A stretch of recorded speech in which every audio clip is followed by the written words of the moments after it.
നമുക്കിന്നൊരു healthy breakfast ഉണ്ടാക്കിയാലോ? അതിനായിട്ട് ഒരു ബൗളിൽ 2 സ്കൂപ്പ് ഓട്സ് ഇടുക.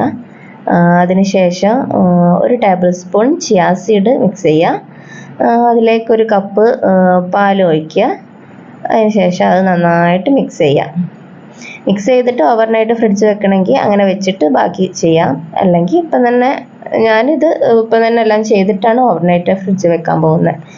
അതിലേക്ക് 2 ടേബിൾ സ്പൂൺ ഗ്രീക്ക് യോഗേർട്ട് ചേർക്കുന്നുണ്ട്. ഗ്രീക്ക് യോഗേർട്ട് ഹെൽത്തിയാണ്, നല്ലതാണ്, അൺഫ്ലവേർഡ് ആണ് കേട്ടോ. അത് ചേർത്തിട്ട് നന്നായിട്ട് മിക്സ് ചെയ്യാം. എന്നിട്ട് നിങ്ങളുടെ കയ്യിൽ നട്ട്സ് ഉണ്ടെങ്കിൽ നട്ട്സ് ചേർക്കാം. ഞാനിവിടെ മ്യൂസ്ലിയാണ് ചേർക്കുന്നത്. മ്യൂസ്ലി ഉണ്ടെങ്കിൽ അതും ചേർക്കാം. പിന്നെ കുറച്ച് കട്ട് ഫ്രൂട്ട്സും ചേർക്കുന്നുണ്ട്. കിവി ഉണ്ട്, പിന്നെ കുറച്ച് സ്ട്രോബെറീസ് ഉണ്ട്, പിന്നെ കുറച്ച് ബ്ലൂബെറീസും ഉണ്ട്. അത് അതിൻ്റെ ടോപ്പിലായിട്ട് വെച്ചെടുക്കുക. കഴിക്കാനാകുമ്പോൾ നമ്മൾ കുറച്ച് ഹണിയും ചേർത്തിട്ട് കഴിക്കാം. ഇത് നേരെ ഫ്രിഡ്ജിൽ വെച്ചിട്ട് ഓവർനൈറ്റ് വെച്ചിട്ട് അതിന് ശേഷം ഹണിയും ചേർത്ത് കഴിക്കാം.